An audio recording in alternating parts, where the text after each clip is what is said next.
Post-match chat with chaps for that Millwall podcast. It's just finished. Millwall 2, West Bromwich Albion 1. Wow, what a second half performance. I think what character as well to go 1-0 down after being really high on confidence, I guess, from the last sort of 4 games unbeaten, to come back and win that game, and I think deservedly so. Just shows you the character of this team. I'm going to go through a couple of things. So I'm going to talk about some individual player performances, and I'm then going to talk a little bit about Gary Rowett and the formation change that's kind of seen us go on this 5-game unbeaten run where we've succumbed 13 points, I think now, and we're now 5th in the table. So I'm going to talk about the table as well. So first of all, the lineup. I think after about 20-30 minutes, particularly when we went 1-0 down, a lot of people were saying he'd got it wrong. Styles will come on to obviously scored the first goal for us, but I don't think he had the best first half. I don't think he did much right in the first half other than scored a goal. He didn't have much of an impact. And Shackleton and Saville are quite different players. Obviously Saville was ill, so that can't be changed. But you're looking at thinking, why has Mason Bennett not started the game? Ultimately, he gets paid to pick the team, and the team won the game. So you can't really say more than that. But I think that now I'm going to talk about who I thought my man of the match was. And for me, was Billy Mitchell. I thought he was superb again today. High energy, driving forward with a ball, forward passes, tackling, interceptions, fitness levels. He is a real player, and I think people are starting to see it now. For me, absolutely man of the match. Followed closely by, and I did not think I'd be saying this, Scott Malone. I thought Scott Malone had one of his best games in a Millwall shirt for a long time. He was up for it from the get-go. You could see it, wanted to try and get in Jed's face. And I think he won the battle overall. Yeah, I think for their goal, a culmination of him, Shackleton and Cooper should do better. But overall, I thought he was really good. He was really good going forward. He just looked like the Scott Malone of old. That Scott Malone is a top championship fullback. I don't know. We need to try and get this Scott Malone playing constantly, because we don't miss Murray Wallace when Scott Malone plays like that. So he's often one of the first to get stick, so I'm going to give him credit where credit's due. I also want to shout out to Long in goal, George Long, because at 1-0 down, I believe it was 1-0 down, he made a crucial save at the feet of Jed Wallace, come out and spread himself really well, because if that had gone in, the whole game and the complexion of the game changes. So I also want to give him a little bit of credit. I thought that, I'm not going to go around every player because we'll be here all day. Other than that, I think everyone was fairly tidy. Hutch is going to be a big loss. He was sitting behind the dugout the second half. He didn't have anything on his foot or anything, or his hamstring. So hopefully it's just a strain or whatever, and he come off as a precaution. But let's see. I thought Cresswell grew into the second half. He was a little bit jittery when he first came on, but I thought he grew into the second half, and he did what we thought he was good at, which was to bring the ball out and find nice passes. So that's kind of the players as a whole. What I really liked actually is the way that Rowett used the subs. I actually felt he used them really, really well. Bury, to me, in the space of 10 minutes, showed why he is not a starter, but he's an exciting prospect, because he effectively scored 2 goals. One was offside, one wasn't. But his defensive play is so poor. But he had an impact on the game. I felt that the fresh legs of Honeyman, Afobe and Bennett had an impact on the game. So I think we used the subs well. So overall, I think we were good value for the victory. In terms of West Brom, to touch on them, I think obviously Bartley got sent off. I thought he was probably one of their better players, because he kept Bradshaw quiet all game. He's a foot taller. We were lumping up to Bradshaw in the first half, and that was never gonna sort of pay dividends. I thought he was a good player, and Swift and Wallace showed glimpses of obviously the fact they're proven championship quality players. I'm just going to touch on Wallace for a second just to give my view.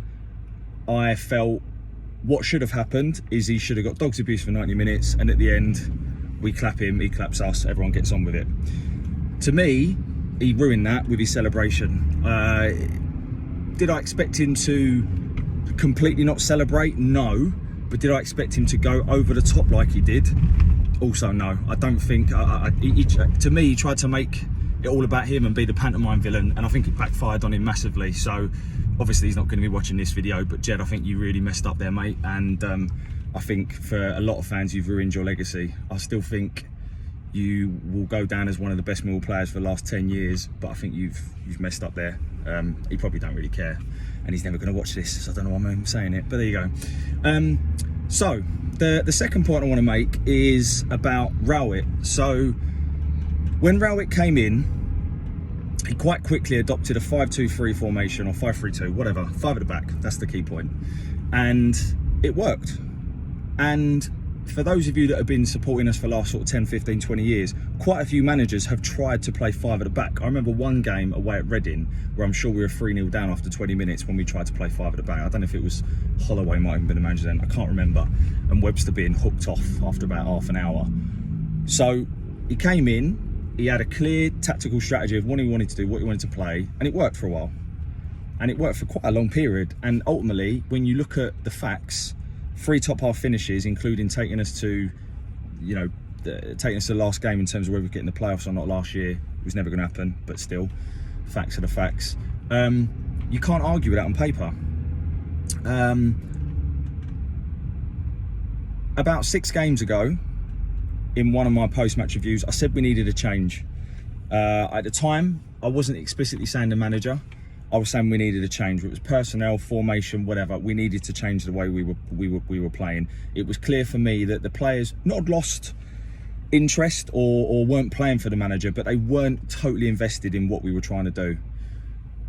Rowett, for me, comes across as quite stubborn, but he listened to, whether it's the players, the fans, or him, or a combination of all of it. He listened and he made the change to 4-2-3-1. And I think what he has done by doing that is he has brought the best out of a Millwall type side with Gary Rowett's tactical stance on it. We're high energy, high press like we was under Neil Harris, but we're still more tactically astute than we ever was under Harris. And for me, this is the perfect kind of formation to get us to that next point. And ultimately, you can't argue with the results thus far. Five games played like that and 5 games unbeaten. Is there a time and a place for 5 at the back? Yes. If you're winning 2-3-0 and you're trying to protect it the last 20 minutes to go, do I mind going 5 at the back away from home or whatever? No, I don't. But we should be starting every home game and, at the moment, every away game with 4 at the back. There is no one in this league we cannot beat. The only teams that I've personally seen this year that I thought they look half good is Burnley and Sheffield United. But that was at the point in which we played them. They're not necessarily on the same sort of form at the moment. So I think for me, Rowett's got to be given a bit of credit for that. Whether you think his hand was forced to change it or not, he did change it. And, I think he's got to be given a bit of credit. Do I think that he loves Millwall and wants to stay forever? No. Do I think if he had the chance to go to West Brom, he'd go? Yes. But ultimately, he's our manager at the minute. And I think that we're 5th in the table, So this league is so topsy-turvy. I think we should all be really pleased with that and the way the team are playing. We've got so much depth at the moment as well. And this is what I'm talking about, the way we use the subs. To have the likes of Afobe, Bennett, Bury, Cresswell, Honeyman. Obviously, you've got Leonard to come back, who's a real good utility player. It's a squad depth that we've not had before. And it basically means that we can afford to maybe, I don't know if this was his plan, but rest Bennett today and then play him against Huddersfield next week. We've never really had that luxury at this level. And, Rowett's slowly building that. Whether this season is the one for us, who knows? So I'm going to close on my final point now, where I'm going to talk about the table. So we are 2 points better off this season than we were at the same stage last season. We've won 2 more games than we had last season. Yes, we've lost more, but the key is the draws. We've not drawn many games at all this season. We've scored 6 more goals than we had last season. We've conceded 3 more. So what that tells me is we're a little bit more unpredictable than we were last year.